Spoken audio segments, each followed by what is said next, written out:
Feminism Concepts and Theories, welcome back to your second lecture for the week. I hope you enjoyed that wonderfully erudite lecture by Dr. Siganporia on female impersonators. Just to give you the heads up, some of the themes that she visited are going to reoccur in our week on queer theory and post-structuralism in relation to gender fluidity. But for now, think about her lecture as a precursor to things that we are going to discuss today. As I mentioned earlier, our concerns are film, theatre and advertising, and Harmony gave you a wide view of the ways in which certain standards for Indian film and theatre were set due to Parsi theatre and its female impersonators in tandem, in dialogue with the movements in the Indian reformist sphere. Today, I am going to take you into a little bit more of a familiar territory in relation to films that you may have seen, heard about, questions of women and representation within a larger variety of studies known as feminist film studies. In this, today I am discussing very briefly a seminal essay by Laura Mulvey called Visual Pleasure and Narrative Cinema in relation to how women are represented in cinema. The link is here for those who would like to go and read the whole essay, but for the purpose of this lecture and this course, I am only briefly discussing a few aspects which draw from psychoanalytic theory. From there, we will move on within the context of Indian films to discuss Hindi film. Now, there are a couple of reasons for that. This is by no means to suggest that Hindi cinema is by far the most important kind of Indian cinema, or that it is necessarily representative of cinema across the country as a whole. However, it does bear striking relationship to the Indian nation state and the ways in which the nation state sponsors particular kinds of Hindi cinema, and also the ways in which Hindi cinema has come to be representative of India as a whole across its differences and linguistic spheres, as much as it may not be a realistic representation.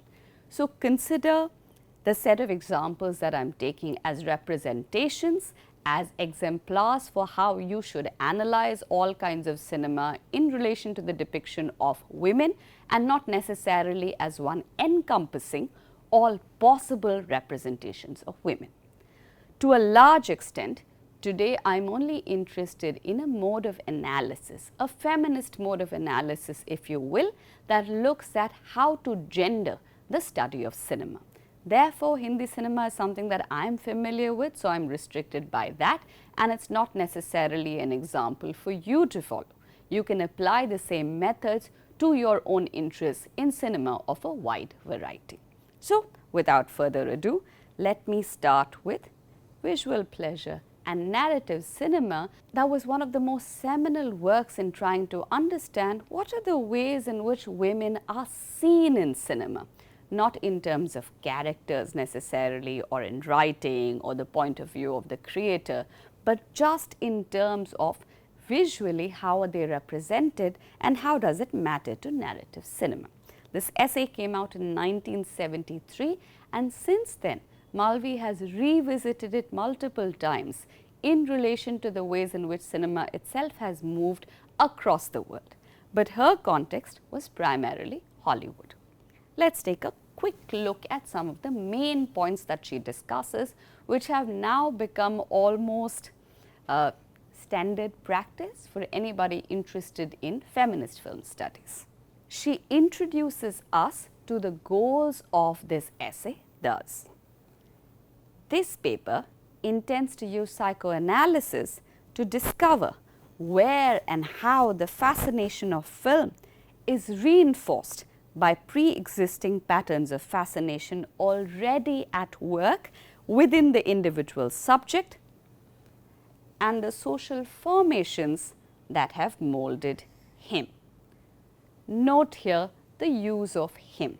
Him is very particular to trying to understand cinema as constructed for the desires and the orientation of the male viewer. It takes as starting point the way film reflects, reveals and even plays on the straight socially established interpretation of sexual difference, which controls images, erotic ways of looking and spectacle. Couple of things to unpack over here. It takes as a starting point the way film reflects, and this is considered almost like a standard answer for anybody asking, must film reflect society or change it? And many filmmakers, creators of visual production will say, well, we merely reflect what is already ongoing. We don't have the power to change things. This is usually defensive, but that's another story. Reflects, reveals, uncovers something already going on in society that people may not have paid attention to, much like feminist theory, and even plays. It plays with it. It doesn't take it seriously. It's amused by it. It tries to loosen its power by playing with it. The straight, by this we mean heterosexual, socially established interpretation of sexual difference.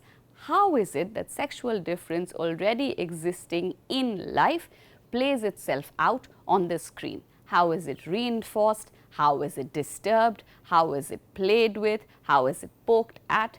These are the questions that Mulvey is looking at. It is helpful to understand what the cinema has been, how its magic has worked in the past, while attempting a theory and a practice which will challenge the cinema of the past. The goals of this essay, therefore, are not merely to analyze what has been going thus far in cinema, but also to attempt to find provocations to suggest that filmmakers, audiences, viewers should make and view differently. Psychoanalytic theory is thus appropriated here as a political weapon, demonstrating the way the unconscious of patriarchal society has structured film form. Remember, in forms of difference, in our discussion, we studied forms of difference in the subconscious, sexuality as established through the subconscious, and ways in which that led to subjectivity itself being formed, sexual subjectivity that is, by way of difference. Here, Mulvey is using precisely that to speak about how is it that this unconscious that is already differentiated into male and female finds its way visually into narrative cinema.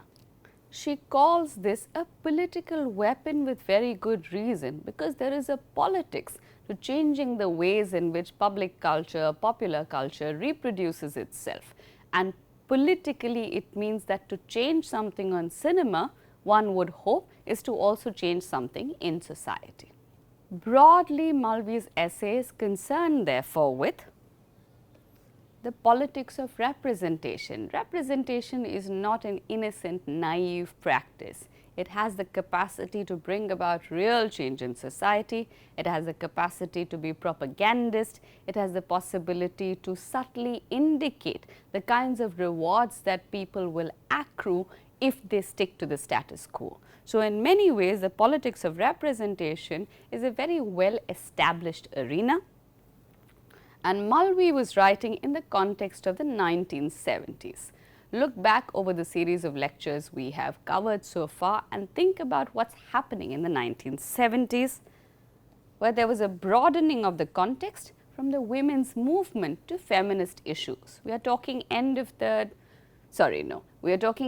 second wave, beginning of third wave, and Mulvey was very concerned with the ways in which cinema constructs the male gaze in relation to female passivity, the feminine as an object, the masculine as the subject that views the object. And Mulvey argued, very importantly, that the first blow against the accumulation of traditional film conventions is to free the look of the camera into its materiality in time and space, and the look of the audience into dialectics and passionate engagement.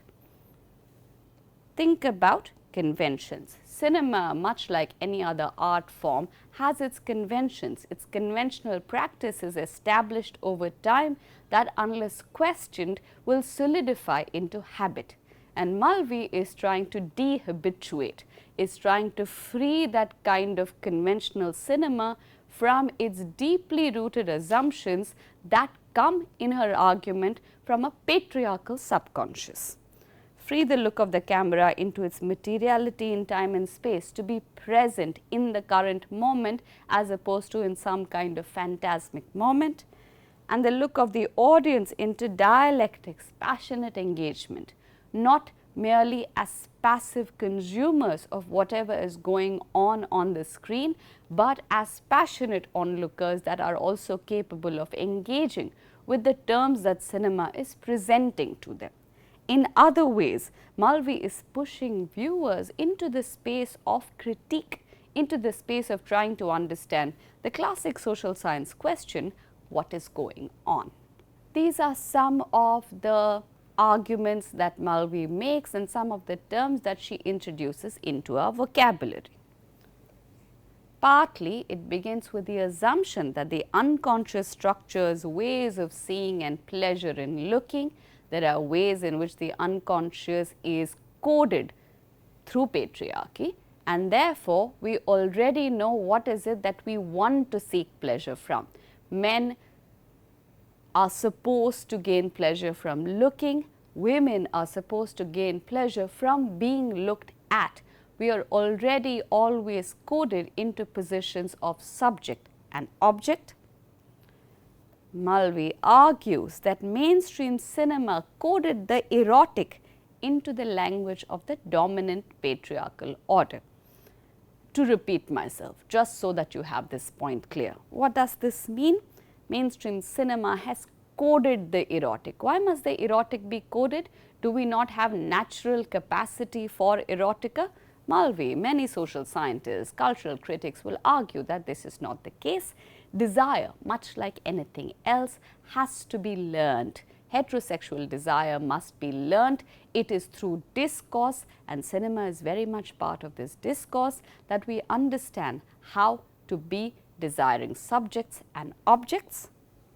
So, the erotic has been coded by mainstream cinema into the language of the dominant patriarchal order.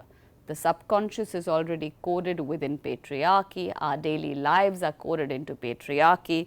Mainstream cinema goes ahead and codes the erotic as well into this language, so that now it is familiar. We continue as part of a larger spectrum of patriarchy. Cinema becomes just another example that not only reflects it, but more importantly, reinforces it. It becomes a way of trying to know how to be good male and female subjects.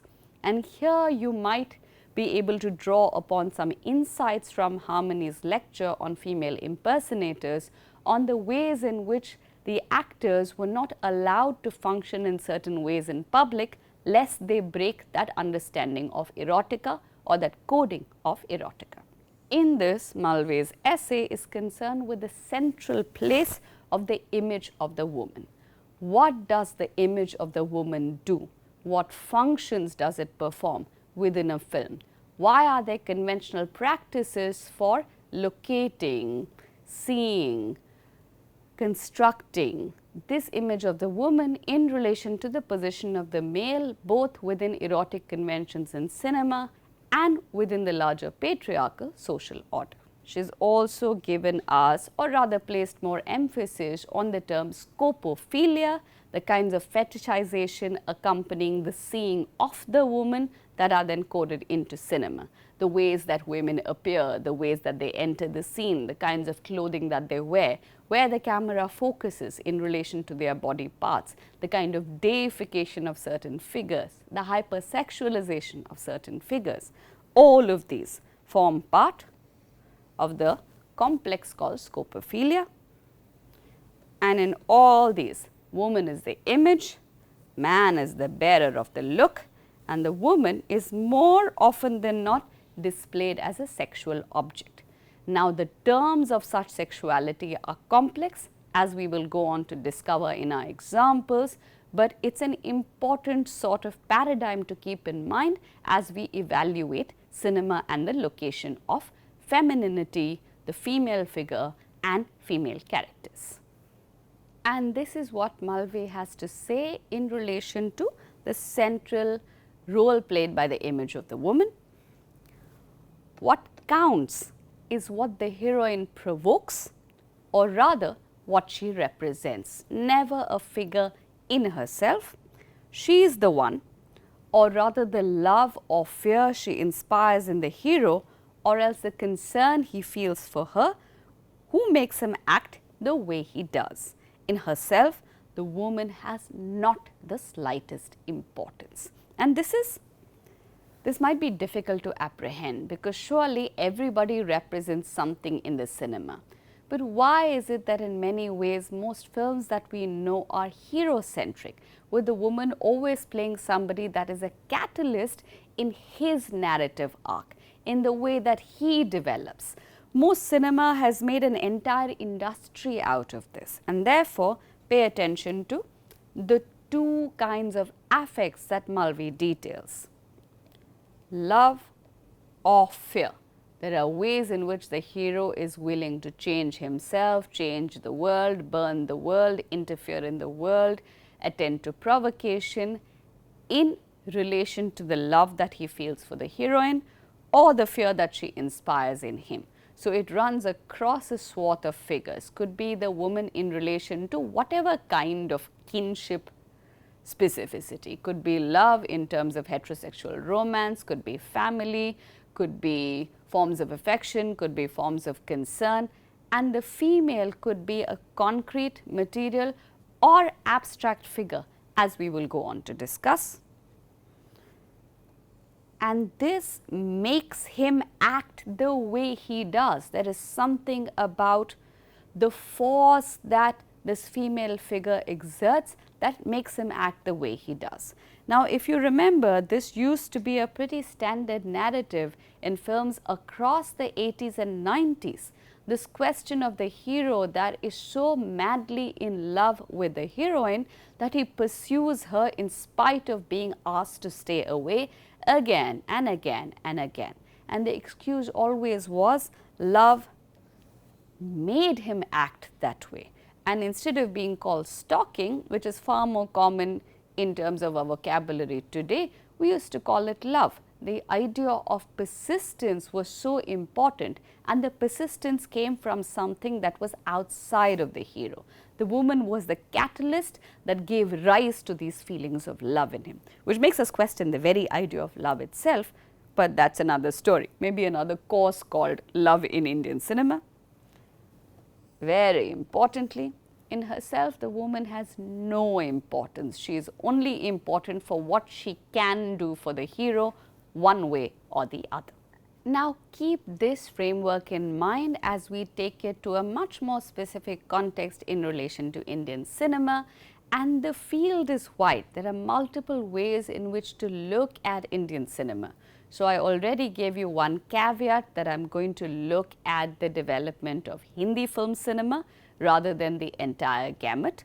The other caveat is I am not drawing a history per se. This is not necessarily a chronological understanding, although some of it will fall into chronology for reasons that will become obvious, but I am going to work through a bit of a limited strategy by looking at figurations.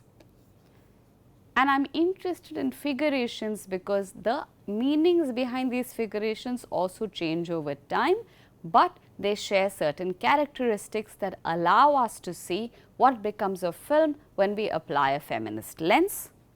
I am fully aware that women in Indian cinema are a changing set of signifiers, but I am arguing by way of a number of sources and a number of studies of Indian cinema that these commonalities allow us to excavate the ways in which Indian cinema has produced women in a particular set of images, and therefore I am using Mulvey's essay as a set of inspirations more than as a particular form of analysis specific to Indian cinema. Therefore, for the purpose of this essay, we will work through 4 sets of figurations. Let's start with the first, and this one should be fairly obvious. We are looking at the national woman or the mother figure. This will also recall to you the women's question as we discussed earlier. And the women's question was very much to do with this understanding of what does the Indian woman stand for, especially in a newly independent India. This follows on the heels of a larger debate on women's reform in pre-independent India, where a number of social reformers were responsible for multiple changes in Indian society, such as those related to child marriage, raising the age of consent, as Harmony mentioned, widow remarriage, education for girls, so on and so forth. And part of the question that they were reacting to or addressing was the colonial charge that Indians were not ready to govern themselves because they were so far behind in relation to women's position in society. And the ways in which they responded to this was very much through literature, through public discourse and through social reform, to say that Indians were carrying out modes of social reform meant to catch up with this idea of modernity, primarily through creating the Indian modern / traditional woman, where on the outside India would emulate all of these kinds of strictures of modernity, education, capacity to vote, capacity to work, all of these things that signified that we were ready for modernity. But at the same time, in order to signify proper difference from the West, women also had to be the bearers of tradition within the house. They had to have the capacity to don both garbs depending on whether they were outside or inside. And part of this is excavated in Partha Chatterjee's book and essay, The Nation and Its Fragments being the book, and the nationalist resolution of the women's question being the chapter within the book. Now, think about the national woman or mother very much in relation to this context, where what is it that the woman of Indian cinema could signify to be continuous with this trope. So, we will explore some of that. We will look at parallel cinema, art house cinema or social realist cinema from the 1950s to the 1970s that created particular images of womanhood. We will also examine continuity between the vamp or the female villain and the vixen, as she used to be called, and the contemporary item number. And lastly, we will have a brief set of discussions in relation to the question of the heroine across post-independent India. So, before we get into these figurations, let us have a brief look at what was happening in Indian cinema in relation to the depiction of women in the 1920s. 1920s were responsible for a number of films made through Indo-German collaboration by the filmmaker Himanshu Rai, who later marries DEVIKA RANI, a costume designer and later heroine, and both of them established one of the first film production houses, Bombay Talkies. They are concerned with the depiction of Indian mythology and social issues. So, their hope is for social realism, and they are responding as ever to the colonial experience. Therefore, you can see why the choice of themes, Indian mythology, social issues, are very much responding to these questions of modernity and tradition, and inevitably they are quite orientalist. They do produce India as exceptional in particular ways, they play on certain tropes and they glamorize Indian history. And not to be too harsh about it, remember at those times cinema performed a very important propagandist and social function. It was responsible for creating a national imaginary, and much like theorists like Benedict Anderson would have us remember, a nation is an imagined community first and foremost. The idea of India precedes India, and this idea needs content that must be produced from various sources and put together like a Levi-Straussian bricolage. It is patched together from different sources, and cinema is very much such an act of patchwork. During that time, cinema was inundated with Eurasian actresses like Sita Devi, and their names were signifiers of the ways in which they wanted to be seen as Indian, even as all other evidence pointed to the contrary. So, the 1920s you already have global cinema of a certain kind being part of the Indian cinematic scenario. Devika Rani and a young Ashok Kumar were responsible for the film ACHUT KANYA. ACHUT KANYA was very much, as the name suggests, about untouchability. And Devika Rani, an upper class, upper caste woman with global experience, lived in Germany for a while, portrayed a village belle, and an untouchable one at that, and pioneered what you can see here to be the village belle look, a certain kind of toned down glamour, but in clothing that seemed to signify an Indian look. And this became very popular around that time and continues to have great impact on the ways in which villageness is portrayed on female bodies in contemporary Indian cinema until very recently. From ACHUT KANYA, which is very much about village women as signifiers of India or Indian exceptionalism, we move to one of the most important films of post-independence India, Mother India, 1956. Remember, it's only been 9 years since Indian independence at this point of time, and Mother India becomes the kind of signifier of the ways in which nation state is superimposed onto images of women straight away. We have discussed this before in relation to popular culture, but also a very particular kind of mother figure. Pay attention to the poster and the ways in which certain forms of suffering are inscribed onto the face of the female figure. What are the ways in which she is portrayed against the landscape of sky and land and village land at that. Mother India was made 10 years after India became independent. The socialist experiment initiated by Nehru was in its early years. So, India was very much in formation at that point of time. It needed myths, it needed fantasies, it needed signifiers. In this film, the director Mehboob attempts a marriage between socialistic ideals and traditional values. As ever, film, like anything else, as must a feminist analysis of film, draws upon the social reality of that time, of the ways in which other kinds of discourses feed into it. So, we are looking at Nehruvian socialism in relation to an already established set of conventions regarding traditional values. The title of the film was chosen to counter American author Catherine Mayo's highly controversial 1927 work, Mother India, which was a polemical account of everything that was wrong with the country in multiple ways. So, Mother India sought to counter it with this kind of representation of motherly womanhood, having high moral values, donning the figure of the mother above all else, but a very particular kind of righteous mother, as is seen from the different attitudes she bears towards her two sons. Her duty is paramount.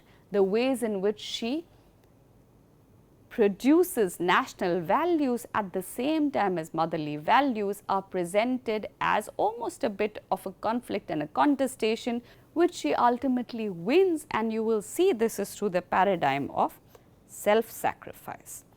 Mother India testified to the changing role of women in modern Indian society, that they were mothers, but they were also national women, and it was incumbent upon them to be good mothers, to be particular sets of mothers beholden to the nation state. This might recall to you Wollstonecraft's Vindication of the Rights of Women, which was about how women were necessary to society so that they could raise good children. So, number of discourses that one can draw upon as familiar to this representation of Nargis in Mother India. Remember also in relation to this changing role of women as to the ways in which the mother then goes on to be depicted in Indian society and Indian film. These are repeated in iconic dialogues like Mere Paas Maa Hai in the film Diwar, where there is a contestation between Amitabh, the criminal son, and Shashi Kapoor, the son who then goes on to become a policeman, where Amitabh is challenging Shashi Kapoor to say that there are so many things that I have gained in society by virtue of the things I have been willing to do that are not necessarily for the law. I have gaadi hai, bangla hai, paisa hai. I have a car, I have a bungalow, I have money. What is it that you have? What have you gained by being so righteous, and what are the ways in which you could challenge me? And Shashi Kapoor shuts him down with a single iconic dialogue, Mere paas maa hai. I have my mother, thereby immediately producing for us two protagonists that are antagonistic to one another, one of which is lawless, one of which is lawful and therefore with the nation, and the ways in which gaining the mother's love is the prize for the man. Remember our earlier discussion a few slides ago, which was all about the ways in which some woman is there in order to allow the man to act in particular ways? Lo and behold, mere paas maa hai. In this is also important to note that the figure of the mother cannot also ever be depicted as a sexual figure. Sexuality must be separated from this figuration, and she has to primarily and only be a mother across the length of the film.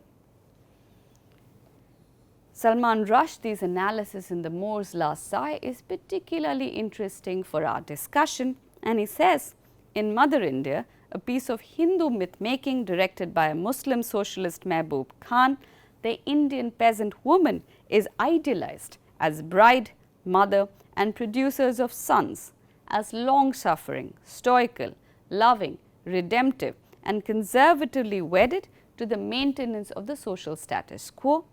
But for bad Birju, the son who is not capable of receiving her love, cast out from his mother's love, she becomes, as one critic mentioned, that image of an aggressive, treacherous, annihilating mother who haunts the fantasy of Indian males. Use this in relation to Malvi's analysis to try and understand how is it that reading cinema differently could also allow us to read the figure of the woman differently. This is Nargis in Mother India. Here's the good son, here's the bad son. You can tell almost immediately from the ways in which the poster organizes their faces as to who is who. And there are ways in which Mother India, which is a remarkably interesting but also lovely film to watch, really long one, will tell you particular things about the Indian nation state at that point of time, even in its highly stylized iteration.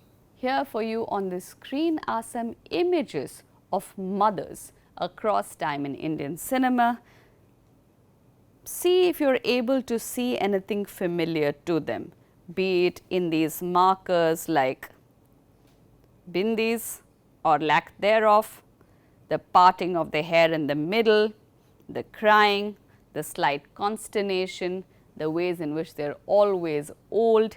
What do these signify for the ways in which we understand the role of mothers also in Indian society and the standards that they will be held up against?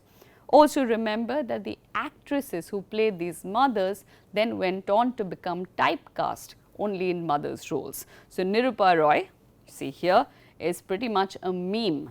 Reema Lagoo became well known for playing Salman Khan's mother across films. Farida Jalal became an aunt figure or a mother figure depending on which film she was cast in. And very interestingly, Aruna Irani used to play the figure of the vamp and then went on to play either bad mothers-in-law or mothers in Indian cinema, Hindi cinema. So think about these figurations as also lessons for how is it that women should conduct themselves in everyday life, much like the ways in which Harmony spoke about women learning lessons on propriety from the Parsi theatre. Before we move on to our next figure, here are a couple of resources on screen for our discussions after this point. Sangeeta Datta's Globalization and Representations of Women in Indian Cinema, Vikrant Kishore's Bollywood Vamps and Vixens, Representations of the Negative Women Characters in Bollywood Films. So, a couple of things that I am discussing have been taken from these articles. They are available online. Please feel free to go look for them. Let's start with something entirely different before we move on to this question of the vamp. So, remember when we said that representations run a wide spectrum and we are looking for commonalities. So, one of the things that is important to discuss is also the parallel wave in Indian cinema, which was inspired by Italian neorealism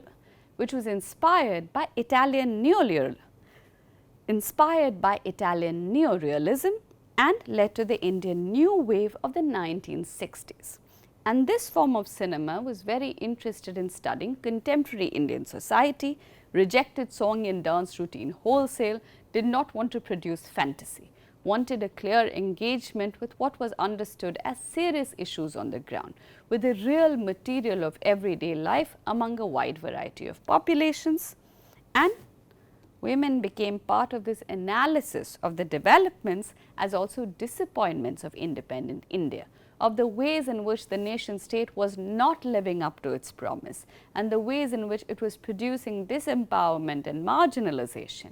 And often the effects of these were felt disproportionately by women. And so, neorealist cinema depicted middle class and rural women more often than not, and they were produced in much less glamorized fashion. They had their own kinds of aesthetics, but they were not part of any kind of fantasy like depiction of reality, even as each of these films struggled with complex structure agency negotiations for the female characters. By this I mean that there was no attempt necessarily to stereotype things, but at the same time each of these films are easily recognizable as particular kinds of tropes even for the female characters. Much of this cinema depicted feudalism, corruption, nepotism, patriarchy and religious intolerance. They were also concerned with modernization and class warfare and the ways in which morality and the nation state were not necessarily coterminous, that we could speak about other kinds of morality practiced by people in the everyday, even as there was a rejection of popular forms. They were not meant for entertainment necessarily, they were serious cinema, they were meant for thought. In keeping with the seriousness, a number of actors that came to prominence in parallel cinema were method actors, were often trained in theatre traditions, and these showed on stage in their capacity to depict realism. And very importantly, almost always funded by state-owned institutions. Much as these forms of cinema were considered a critique of the state, remember, in modernization or modernism, the state is also invested in its improvement, in self-critique, in the ways in which it can depict to the world what it's doing to improve its lot.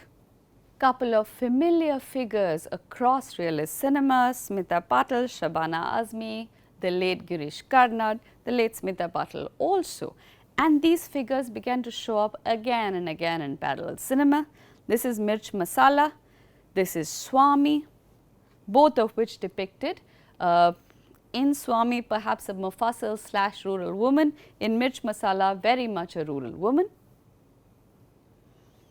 This is the iconic, fabulous, wonderful Mandi, and this is Bazaar.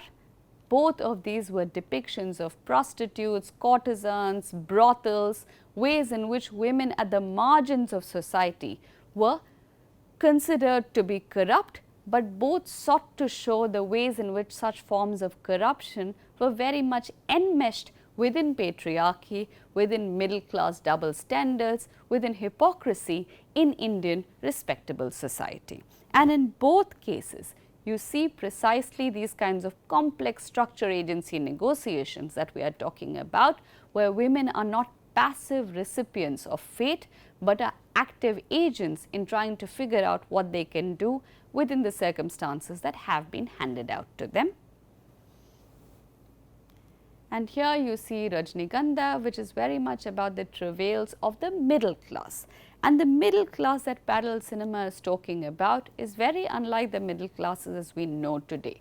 It is very much what has been called the Nehruvian old middle class, where there is a section, there is a very specific socio-economic character. There are constraints, there are boundaries, there are ways in which women are meant to be both modern as well as traditional, but in a particular mold, and these are usually city specific depictions, and here you see Vidya Sinha playing the heroine in Rajnigandha.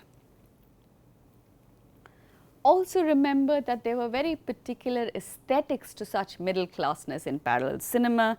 You see a particular kind of blouse, a particular kind of sari, long hair, a big bindi. You see ways in which parallel cinema also gave rise to the figure of a particular kind of middle class woman and middle class aesthetics to do with certain developments in textile industries during that time and certain developments in what can be considered the iconic figure of the respectable Indian middle class woman. From here, let us move on to the other end of the spectrum, which is the vamp or the vixen or the female villain. This was very much part of popular cinema and not parallel cinema, and consisted of cabaret dancers, courtesans, prostitutes and girlfriends of the villains. Now, depictions of courtesans and prostitutes in these films was very different from those in parallel cinema. They might borrow from similar aesthetics, but their role in the narrative was completely different than parallel cinema, where the female characters were agents of their own destiny, and vamps and vixens were very much negative female characters. Helen, Bindu, Arunai-Rani, Kalpana Iyer and Shashikala became notoriously popular playing vamps during the 1960s to the 1980s, portraying an image of uninhibited, feral and licentious female and predominantly having a westernized outlook.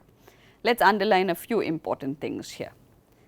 Uninhibited, therefore having no limits, doing as they please, being women in themselves as opposed to women for the nation or for the hero or for the middle class or for the family. In other words, unstructured women. Feral, feral or wild, closer to nature than culture, having the capacity to act spontaneously, giving into their feelings, being irrational and therefore amoral, and licentious, taking license to do whatever they pleased and therefore not good state subjects, and having a westernized outlook. Very much an extension of this kind of understanding of the West and India, of the colonizer and the colonized. And this was the sphere within which cinema could depict sexuality. Sexuality was accorded to the negative female character almost as a lesson to say that hypersexualized women have a different fate than good Indian women, and the fate was depicted by the end of the film as them coming to naught. Please also remember that vamps smoked, danced and sang. In other words, they were entirely, completely unpredictable and uncontainable, given into any and every form of vice.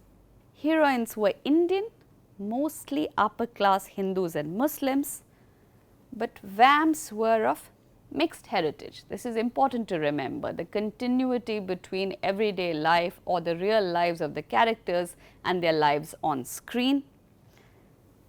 Heroines were always Indian, mostly upper class Hindus and Muslims, and upper class seems to be something that was running through the spectrum in these times. Vamps were of mixed heritage. The preference was for fair-skinned women, which captured the fancy of Indian males, and fair skin is something that we have discussed in relation to race in multiple lectures, but this is something that should also be fairly obvious to you, the kind of obsession we have in the subcontinent with fair skin. It was no wonder in the 1940s and 50s that the popular vamp Cuckoo was Anglo-Indian and Nadira had Jewish heritage. Remember also the trope about corruption. Vamps are corrupt, and if we trace continuity between their quote-unquote corrupt racial heritage and their capacity to play vamps, you see the ways in which the depiction of women in Indian cinema is very much also a continuous critique from their real lives to the screen. Vamp Faryal 1960s was of mixed Indian and Arabic descent, And Helen, the most popular vamp of the 60s and 70s, was of Anglo-Burmese origin. Jerry Pinto, in his book on India's most celebrated vamp, Helen, tries to reason the specific approach of the filmmakers to cast women who were foreigners or not from the upper Hindu communities. He opines, for a nation not old enough to ogle at its own women, Helen must have seemed the ideal vamp. What better way of exacting revenge for all those years of frustration than to cast the available white women as objects of lust? Now, people might have an argument with this suggestion. However, it does stand to reason in many ways that we are looking at the representation of white women on screen very much in relation to colonialism. You might draw a straightforward conclusion that this is about reverse colonialism, is about taking back power, and that could be argued for, argued against, but it does stand to reason that we are talking about white women exclusively playing vamps as something specific to the politics of representation. This stereotypical approach to portraying vamps and heroines witnessed some changes in the late 1960s and early 1970s with the advent of new age westernized Hindi cinema heroines such as Sharmila Tagore, Dimple Kapadia, Parveen Babi and Zeenat Aman. The elements such as smoking, drinking, wearing revealing outfits, performing in cabarets that were earlier associated with vamps were endorsed by these heroines. These elements depicted the changing mores of the society, especially in the urban centers of India, which represented the English-educated, westernized New India. I find the vamp or the vixen one of the most important figures to trace in Indian cinema because you're also seeing parallel developments in the Indian socio-political sphere. As ever, representations are a clue into changes elsewhere and are not about the women.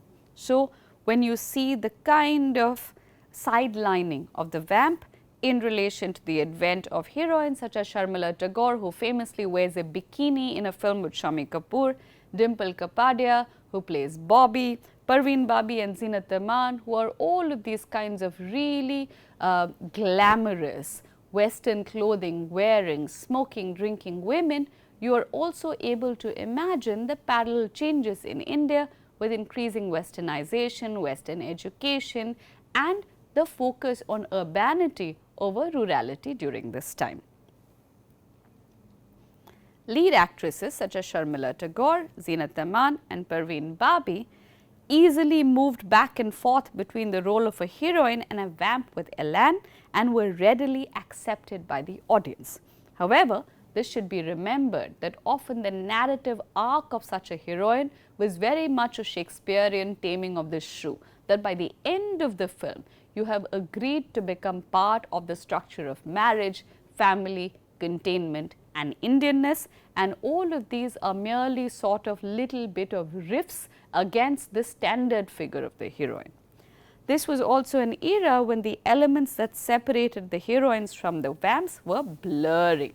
So, there is a blurring, there is not a disappearance and there is no kind of endorsement of the values of the vamp in this newly licentious heroine as necessarily empowering. It is just something that is represented, it is not endorsed. The heroines were becoming free with regard to their sexuality and readily sported revealing attire. It should be said, however, that such a sporting of revealing attire is not necessarily to do only with the character's subjectivity, it also has to do with the desires of this new Indian maleness. No wonder then that Zeenat Aman and Parveen Babi became the most sought after lead actress of the 1970s. They presented a mix of Indian sensibility and Western modernity, which was more enticing, hence desire, and appealing to the audience. What happens to the vamp and vixen in this scenario? Bollywood heroines shedding their inhibitions proved to be disastrous for the traditional vamps. Since most of the heroines started doing titillating song and dance numbers and appearing in bikinis and scant clothing, the vamps were relegated to minor roles. Nevertheless, from the 1970s to the early 1990s, the vamp characters were still present in Bollywood films, albeit with lesser importance and in minuscule roles. So, you see how changes in figuration also signify changes in forms of desire, changes in forms of acceptability, and the blurring of boundaries also tells you something about what new forms of desire are now invested in the form of the heroine. Here are a few examples of traditional vamp figures.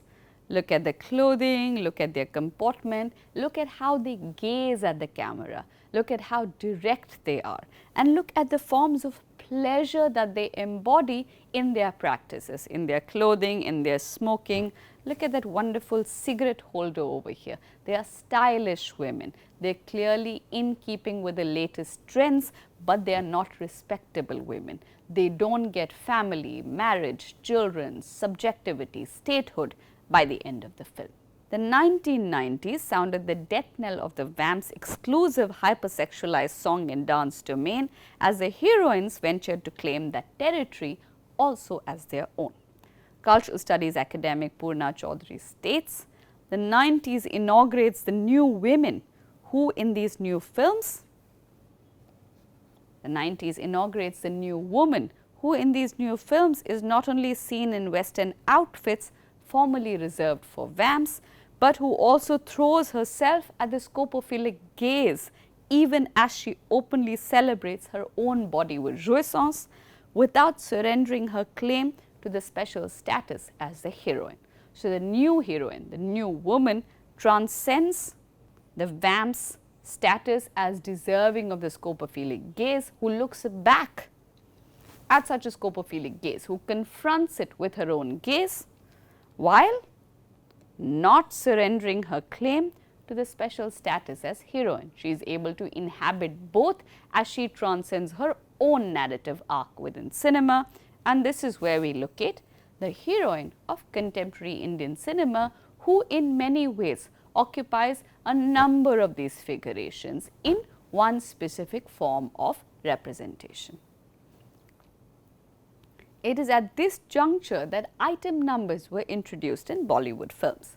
The term item number was coined for the bawdy and sexually charged song and dance sequences that were predominantly influenced, and this is very important because we are talking about post-economic liberalization India, post-1991 India, where MTV style music videos become popular for consumption.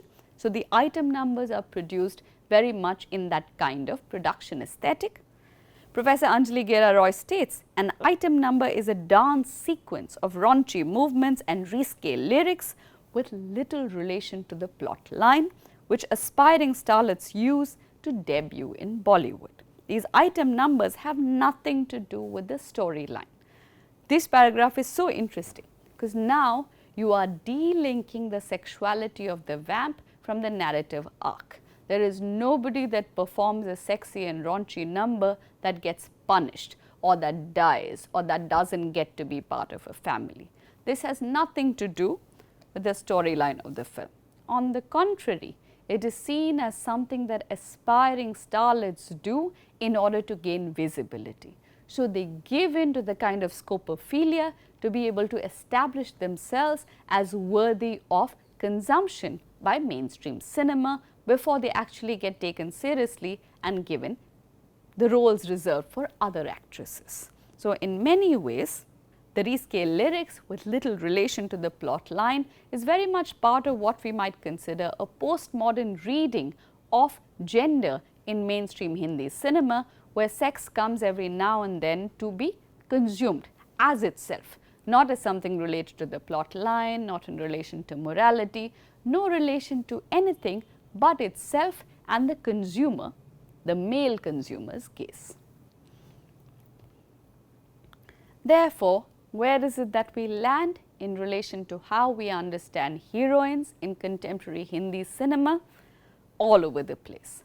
I would argue, however, that one of the important things to remember with current Hindi cinema is the question of consumption, where you see style, fashion, comportment also then breaking off into many parallel realms of industry and consumption, All actors, actresses are also brand ambassadors. They are vied for in relation to their personal aesthetic. They launch clothing, they launch perfumes, cosmetics, shoes, what have you. So, in many ways the body of the heroine is also now consumed in a very, very different paradigm than just in terms of understanding morality or propriety. As signifiers of modernity, they are also signifiers of neoliberal globalization. But in a recent article, authors ask, do we still have working women in Indian film, in contemporary cinema? There are nods to the idea that they work, but you barely ever see them actually working. So, in many ways they are far removed from the ways in which we understood the rights of women in second wave feminism. They do depict mythological characters every now and then, and there is a resurrection of these kinds of films in relation to the image of the nation state, but they are primarily brand symbols, and this is where there is a continuity with the depiction of women in film and the depiction of women in advertising. And in all cases, in most cases with very few examples, there is a promotion of the heteronormative, hypersexualized, consuming body, even as stories continue to reinvent the traditional modern dyad within the present socio-political context. The examples are rife. You look around you, you will find out. And in many ways, I don't want to go too far into understanding what the heroine of the Bollywood cinema currently is, because I also do think that this is a moment of opportunity. We are seeing wide varieties of depictions, and perhaps applying a rigorous feminist lens might, like Malvi, give us ideas on how to reinvent possibilities and reinvent cinematic imagination in relation to women's representation. That's all I have for you this week. I hope all of this was clear. Next week, we will continue this discussion into social media and a little bit more on advertising and brand symbolization. We will also talk about the ways in which new forms of feminism are critiquing popular culture and what are the possibilities that they signify. Until then.